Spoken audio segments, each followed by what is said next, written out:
The couple also pushed multinational pharmaceutical firms to waive their intellectual property rights in order to expand releases in countries with low access to the jab. "The way you're born should not dictate your ability to survive," the Duke of Sussex told the crowds.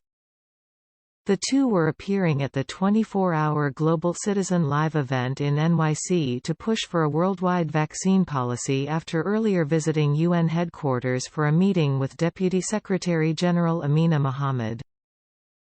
Harry was first off with his plea for the common man and woman by retelling conversations with vaccine experts. They said many countries are ready to produce vaccines at home, yet they aren't allowed to because ultra-wealthy pharmaceutical companies are not sharing the recipes to make them. These countries have the means, the ability and the workers to start manufacturing. All they are waiting for is the vaccine intellectual property to be waived and the vaccine technology to be transferred over. He then told the crowd that because many of these vaccines were publicly funded, they therefore belong to them, they are your vaccines, you paid for them. He added, "We're battling more than the virus alone. This is a battle of misinformation, bureaucracy, lack of transparency and lack of access and, above all, this is a human rights crisis." Meghan Markle added her voice by telling the gathered admirers, "Every single person on this planet has a fundamental right to get this vaccine."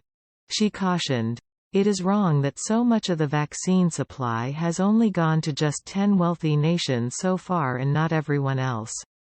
It's just not okay," before warming to her theme of life's unfairness and the need for the corporate world to do more. These experts shared that how the vaccine is distributed, and who it's distributed to, should be left to independent international organizations who know exactly where the doses are most needed. Just think about the millions of vaccines that have been discarded this year. That's like throwing away life vests, when those around you are drowning. The earlier visit by the pair to UN headquarters, despite their lack of diplomatic standing, was described by Meghan as a lovely meeting. The globalist body in turn commended the couple's efforts to promote vaccine equity and hailed priorities they boast including climate, women's economic empowerment, youth engagement and mental health, AP reports. The two were transported around NYC for the day in a fleet of 3 SUVs that carried them from their accommodation at the luxury Carlyle Hotel on Manhattan's Upper East Side.